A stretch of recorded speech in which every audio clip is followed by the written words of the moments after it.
Myriam Palomar.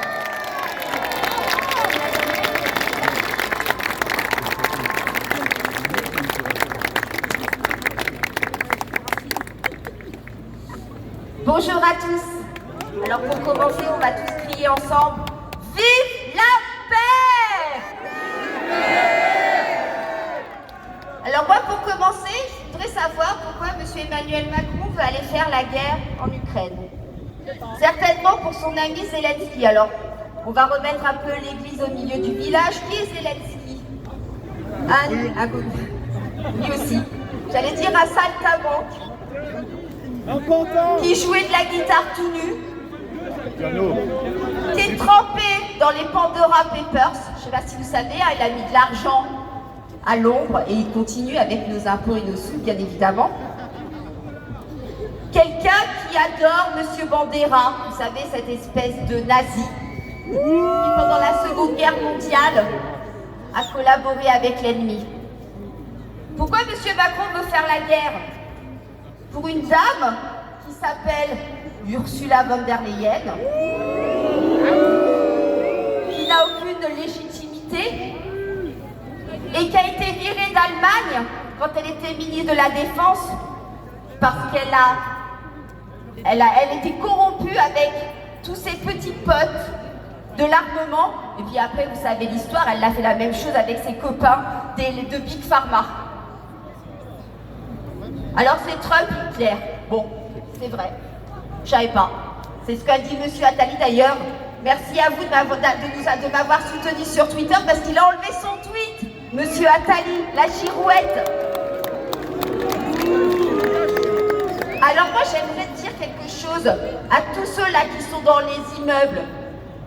Français, quand allez-vous vous réveiller? Vous avez accepté qu'Emmanuel Macron détruise notre économie avec son quoi qu'il en coûte. Vous n'avez rien dit quand les gilets jaunes se sont fait matraquer dans la rue.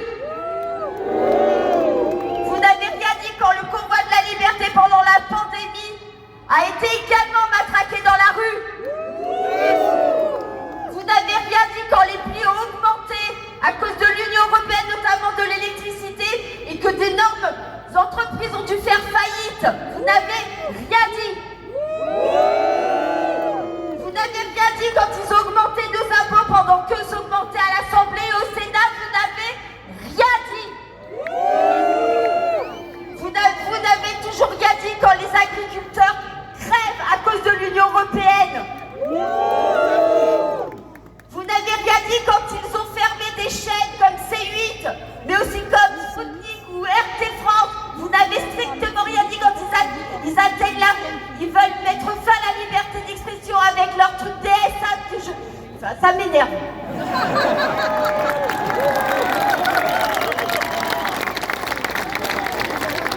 Vous n'avez rien dit quand Brigitte Macron nous coûte 300 000 € par an pour refaire sa perruque. Vous n'avez rien dit quand Emmanuel Macron s'est construit une piscine et a redécoré l'Élysée sur notre dos. Vous n'avez rien dit quand l'archer s'est payé un fauteuil 300 000 €. Vous ne dites toujours rien quand M. Bayrou est trempé dans une affaire de pédocriminalité.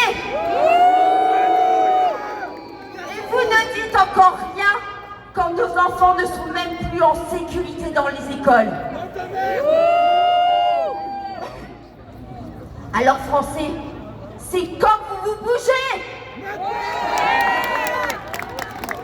Parce que je vais pas vous prendre trop de temps, mais j'aimerais quand même dire 2-3 trucs en plus. Ils nous prennent vraiment pour des imbéciles. Je dis imbéciles parce que d'habitude j'ai l'impression que je suis un peu grossière. Là aujourd'hui j'ai décidé de ne pas l'être. Donc oui, ils nous prennent des imbéciles. Parce que quand Emmanuel Macron nous dit qu'il veut faire la guerre en Ukraine et que Trump c'est le méchant, que les autres c'est le méchant, que Poutine c'est le méchant, on a des Bernard Arnault qui vont à l'investiture de Trump. On a Rodolphe Saadé, vous savez, le milliardaire de l'armement qui donne 20 milliards à Trump. Hypocrite. Tout ça, c'est les amis de Macron. Donc nous, ils veulent détruire notre économie, envoyer nos maris et nos fils à la guerre, et tous ces potes, ils vont faire du business avec Trump. On nous prend vraiment, vraiment pour des imbéciles.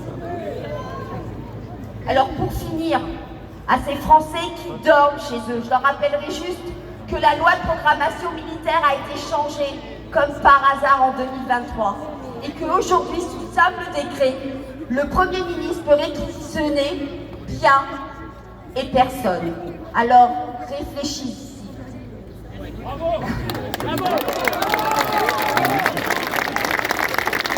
Je suis émue parce que la guerre, on ne rigole pas avec la guerre. Vous n'avez rien dit quand on vous a privé de liberté, mais là vous allez enfin vous bouger. On veut la paix. On veut la paix pour nos enfants, on veut la paix pour tous.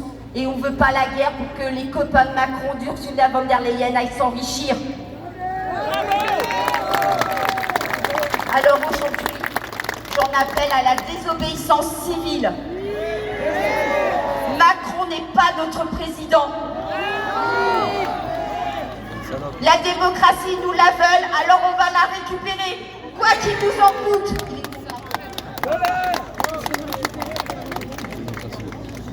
Vive la France, vive